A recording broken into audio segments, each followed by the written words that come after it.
নমস্কার, আমি শ্রীমতী রিন্টু চৌধুরী, ভালো হও ভালো করো গ্রুপের একজন সদস্যা। প্রতি শুক্রবারের মতো এই সপ্তাহতেও আমরা 30 মিনিট মতো কথামৃত পাঠ ও অনুধ্যান করার চেষ্টা করব। সর্বদেব দেবী স্বরূপ ভগবান শ্রী শ্রী রামকৃষ্ণদেব, জগজ্জননী করুণাময়ী মা শারদা আর জগদাচার্য স্বামী বিবেকানন্দের শ্রীচরণে আমার এই কথামৃত পাঠ ও অনুধ্যান শ্রদ্ধাঞ্জলি স্বরূপ নিবেদন করার চেষ্টা করছি।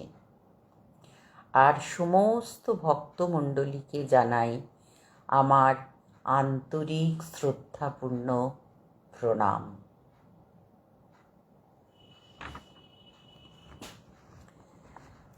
শুরু করব মাস্টারমশাই অর্থাৎ শ্রীম অর্থাৎ মহেন্দ্রনাথ গুপ্ত প্রথমে যে দুটি শ্লোকের উত্থাপন করেছেন সেই শ্লোক দুটি দিয়ে। তব কথামৃতম তপ্ত জীবনম কবিভিরীড়িতম কল্মষাপহম শ্রবণমঙ্গলম শ্রীমদাততম ভুবি ঘৃণন্তি ye ভূরিদা জনাঃ। শ্রীমদ্ ভাগবতের গোপী গীতা থেকে মাস্টারমশাই এই শ্লোক দুটি তুলে ধরেছেন। আমরা কেন কথামৃত পড়ব বা শুনব তার কারণ হিসেবে এই লাইন দুটি তিনি তুলে ধরেছেন। গত সপ্তাহে আমরা পড়েছিলাম যে মাস্টারমশাইয়ের প্রশ্নের উত্তরে ভগবান শ্রী রামকৃষ্ণদেব বলছেন যে কি করে ঈশ্বরে মন হয় আর কীরকম ব্যাকুল হয়ে ডাকলে তিনি সাড়া দেন। তাতে তিনি তিন টানের কথা বলেছেন। বিষয়ীর বিষয়ের ওপর টান, মায়ের সন্তানের ওপর টান,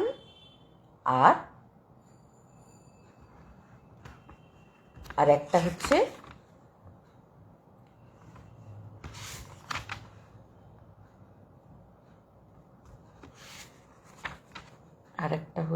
বিষয়ীর বিষয়ের ওপর টান, মায়ের সন্তানের ওপর টান, আর একটা হচ্ছে কি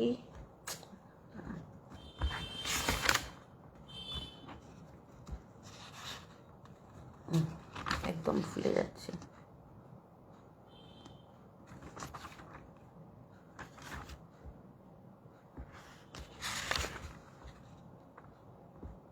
টান, মায়ের সন্তান আর সতীর পতির ওপর টান, সতীর পতির ওপর টান।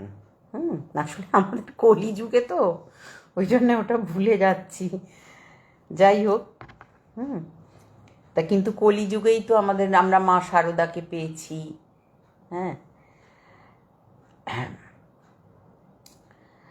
আচ্ছা, এবার হচ্ছে তারপরে এটা খুবই শক্ত, এই তিন টান একত্র হলে তবে ঈশ্বর দেখাদান বা আমরা ঈশ্বরের সান্নিধ্য লাভ করতে পারি। এটা পড়ার পর আমরা খুব ভয় পেয়ে যাই, এতটা টান আমরা ঈশ্বরকে কি করে দেবো। তখন ঠাকুর আরও সহজভাবে বলে দিচ্ছেন যে আসল কথা হলো ঈশ্বরকে ভালোবাসতে হবে, আর তার ওপর কীভাবে কীরকম আমরা নির্ভর করব সেটা বলে দিচ্ছেন। যে একদম ছোট্ট অবস্থায় বেড়াল যখন হাঁটা চলা করতে পারে না, তখন তার মা তাকে যেখানে রাখে সে সেখানে থাকে। যখন তার কষ্ট হয় সে শুধু মিউ মিউ করে ডাকে। মা তার কষ্ট হলে সেই ডাক শুনেই তার মা তখন ছুটতে তার কাছে চলে আসে। আমরা ঈশ্বরের প্রতি যেন এই নির্ভরতাটুকু রাখতে পারি, এটাই ঠাকুর আমাদের এই উপমার মধ্যে দিয়ে বোঝাচ্ছেন। আচ্ছা, আজকে পড়ব তৃতীয় দর্শন। মাস্টারমশাই এটা তৃতীয় দর্শন।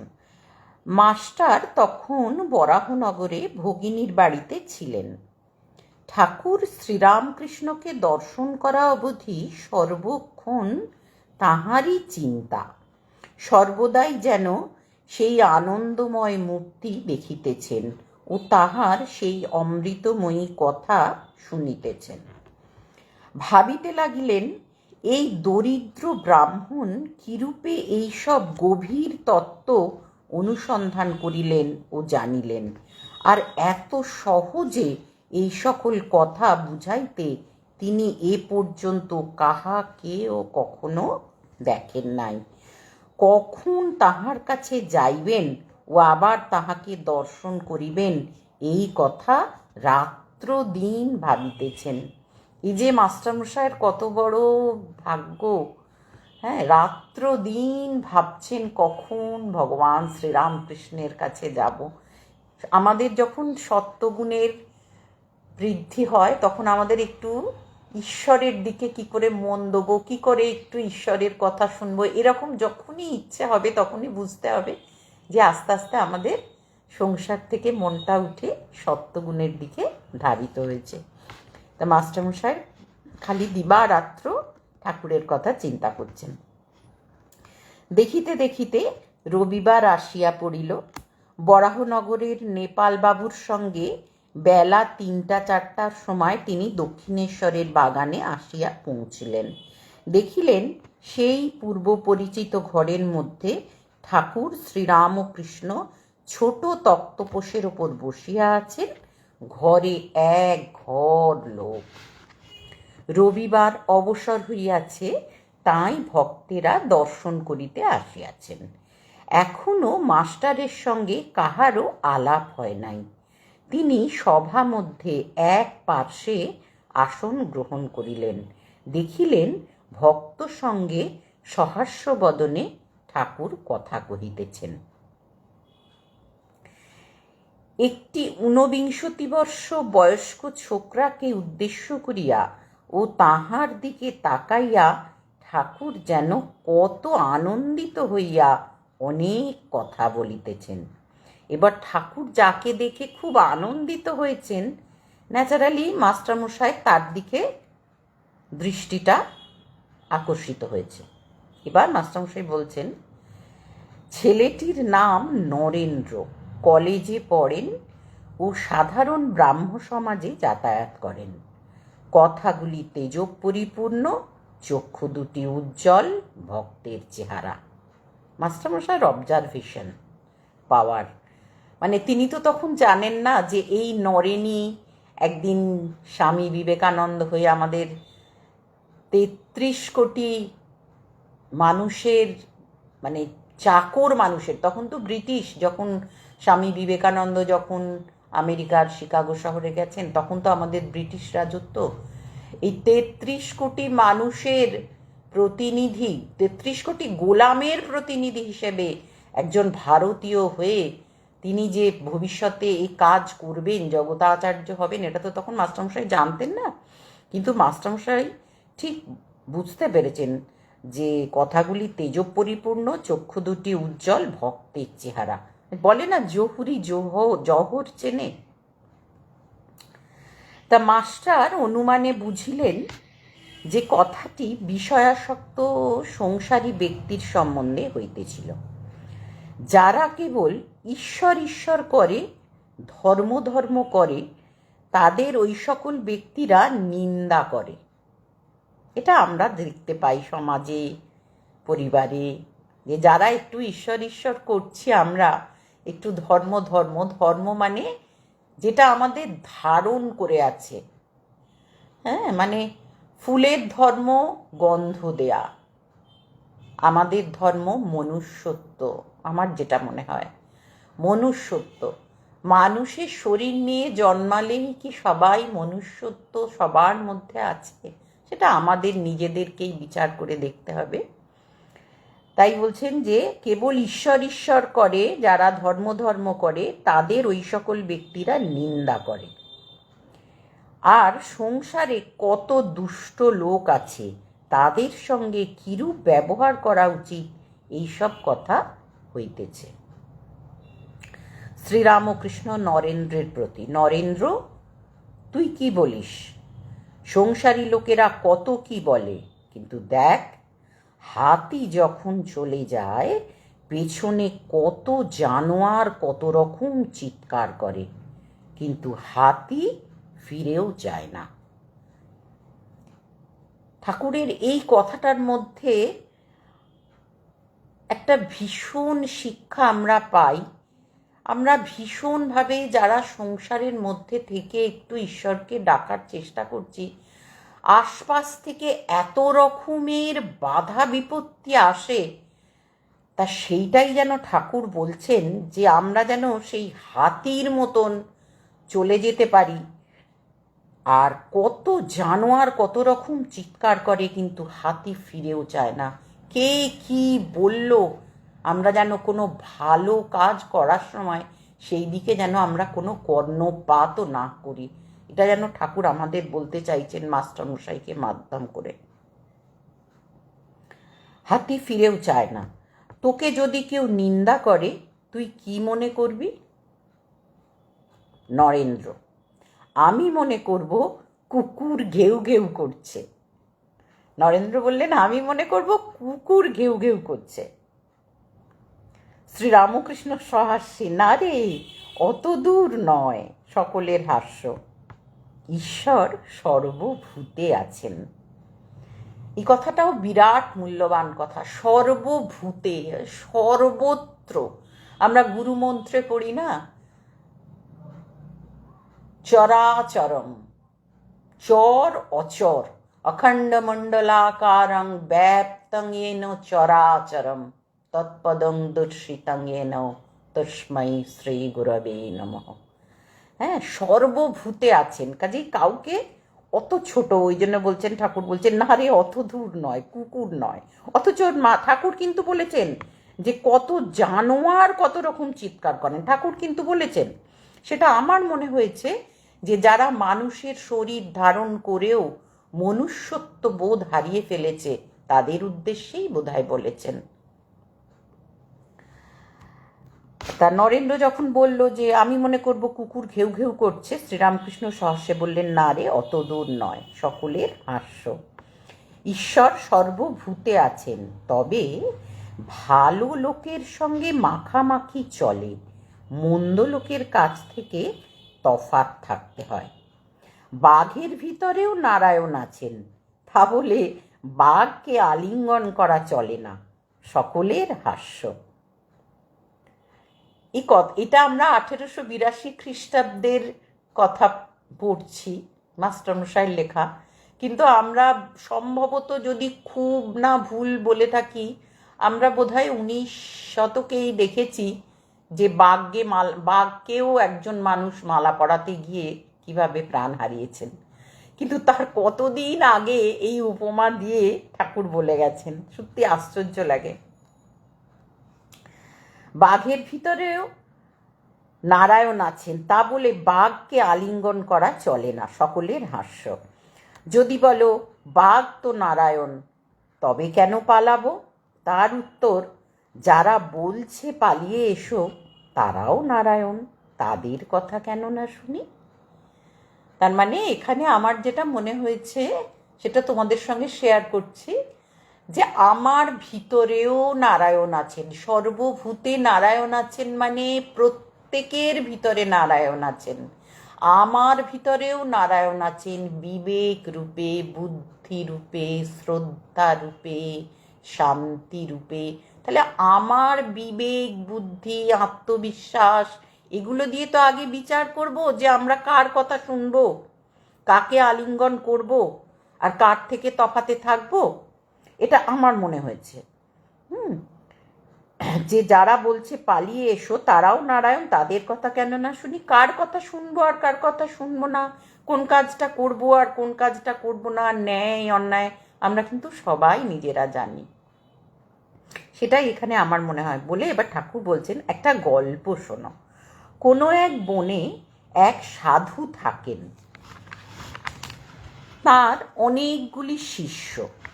তিনি একদিন শিষ্যদের উপদেশ দিলেন যে সর্বভূতে নারায়ণ আছেন এইটি জেনে সকলকে নমস্কার করবে। একদিন একটি শিষ্য হোমের জন্য কাঠ আনতে বনে গেছিল। এমন সময়ে একটা রব উঠল, কে কোথায় আছো পালাও, একটা পাগলা হাতি যাচ্ছে। সবাই পালিয়ে গেল, কিন্তু শিষ্যটি পালালো না। সে জানে যে হাতিও যে নারায়ণ, তবে কেন পালাবো? এই বলে দাঁড়িয়ে রইল, নমস্কার করে স্তব স্তুতি করতে লাগলো। এদিকে মাহুত চেঁচিয়ে বলছে, পালাও পালাও। শিষ্যটি তবুও নড়ল না। শেষে হাতিটা শুঁড়ে করে তুলে নিয়ে তাকে একধারে ছুঁড়ে ফেলে দিয়ে চলে গেল। শিষ্য ক্ষতবিক্ষত হয়ে ও অচৈতন্য হয়ে পড়ে রইল। এই সংবাদ পেয়ে গুরু ও অন্যান্য শিষ্যরা তাকে আশ্রমে ধরাধরি করে নিয়ে গেল আর ঔষধ দিতে লাগলো। খানিকক্ষণ পরে চেতনা হলে ওকে কেউ জিজ্ঞাসা করলে, তুমি হাতি আসছে শুনেও কেন চলে গেলে না? সে বললে, গুরুদেব আমায় বলে দিয়েছিলেন যে নারায়ণী মানুষ, জীব জন্তু সব হয়েছেন, তাই আমি হাতি নারায়ণ আসছে দেখে সেখান থেকে সরে যাই নাই। গুরু তখন বললেন, বাবা, হাতি নারায়ণ আসছিলেন বটে, তা সত্য, কিন্তু বাবা, মাহুত নারায়ণ তো তোমায় বারণ করেছিলেন। যদি সবই নারায়ণ, তবে তার কথা বিশ্বাস করলে না কেন? মাহুত নারায়ণের কথা শুনতে হয়। সকলের হাস্য। এখানে সেই একই কথা আসে যে আমরা কার কথা শুনবো, কোনটা ন্যায় কোনটা অন্যায়, কোনটা ভালো কাজ কোনটা মন্দ কাজ, আমরা আমাদের বিবেক দিয়ে, আমাদের বিশ্বাস দিয়ে, শ্রদ্ধা দিয়ে সেগুলো বিচার করব, আর সেই কাজটাই আমরা করব। সেইখানে আমরা কোনো রকম বাধা নিষেধ মানব না।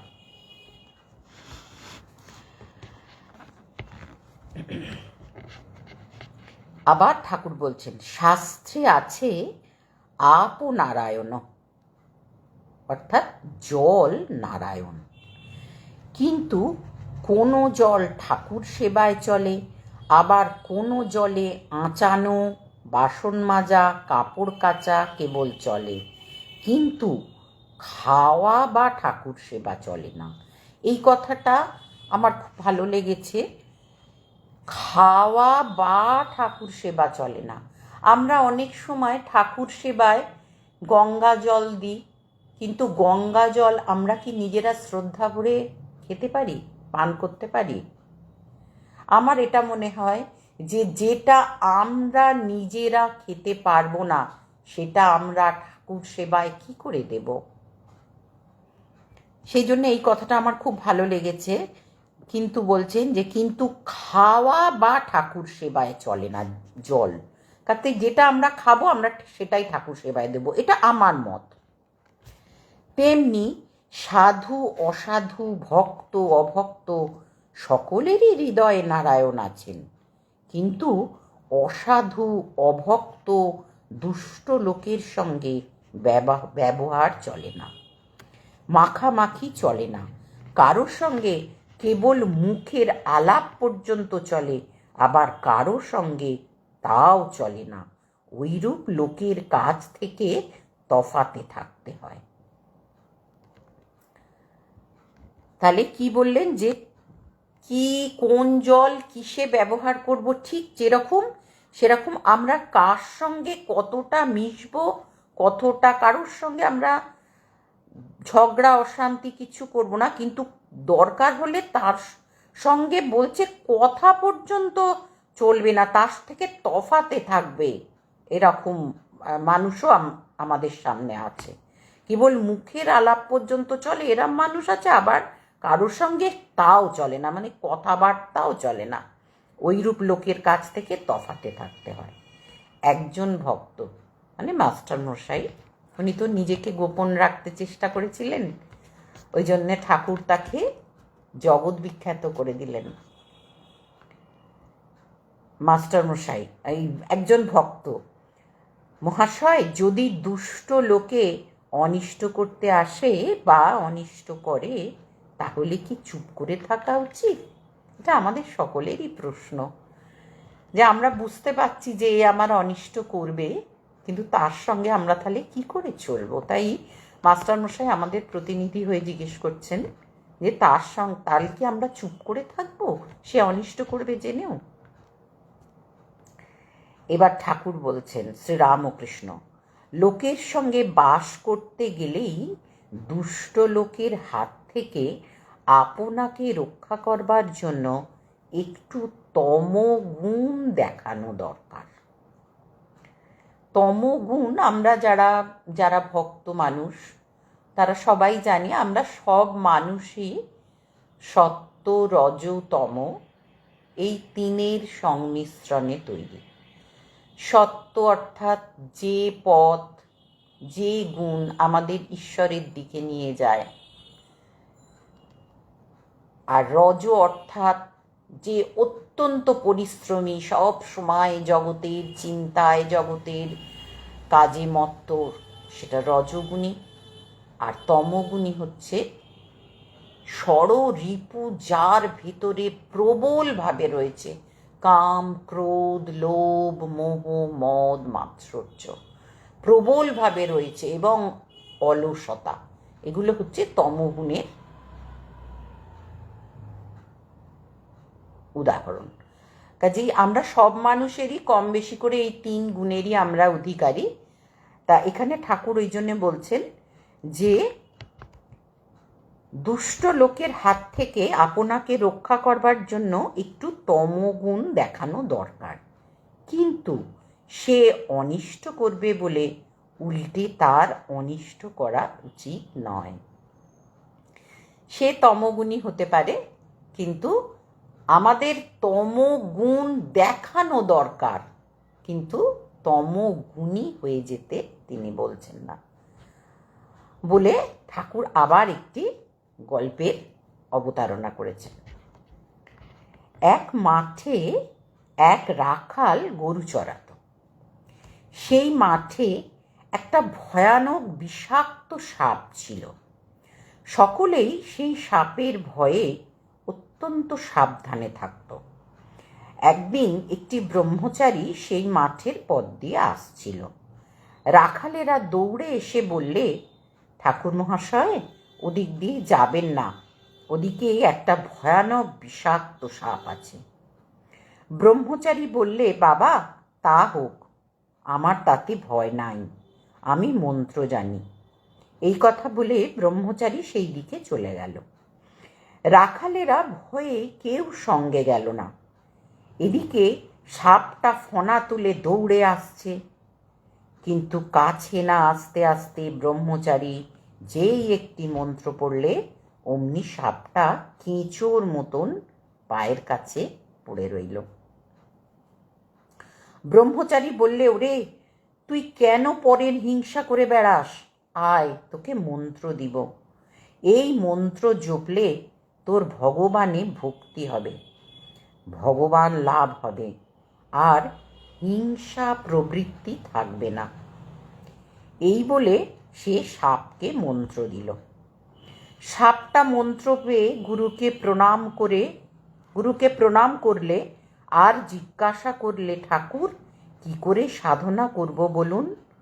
গুরু বললেন, এই মন্ত্র জপ করো, আর কারো হিংসা করো না।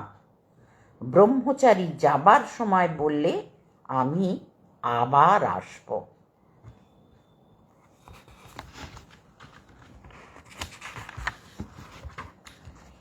এই রকমে কিছুদিন যায়। রাখালেরা দেখে যে সাপটা আর কামড়াতে আসে না, ঢেলা মারে তবুও রাগ হয় না, যেন কেঁচোর মতন হয়ে গেছে। একদিন একজন রাখাল কাছে গিয়ে ল্যাজ ধরে খুব ঘুরপাক দিয়ে তাকে আছাড় মেরে ফেলে দিলে সাপটার মুখ দিয়ে রক্ত উঠতে লাগলো, আর সে অচেতন হয়ে পড়ল, নড়ে না, চড়ে না। রাখালেরা মনে করলে যে সাপটা মরে গেছে, এই মনে করে তারা সব চলে গেল। আজকে সময় হয়ে গেছে, গল্পটা পুরো পড়ে শেষ করতে পারলাম না, কারণ শান্তি মন্ত্রটা পড়ে আজকে এইখানেই পাঠ অনুধ্যান শেষ করব, কারণ পরবর্তী অনুষ্ঠান আবার আছে। তো আমি শান্তি মন্ত্রটা পড়ছি, পরের দিন আবার গল্পটা থেকেই আমরা শুরু করব। ওম স্থাপকায় চ ধর্মস্য সর্বধর্ম স্বরূপিণে अवतार वरिष्ठाय रामकृष्णाय ते नमः।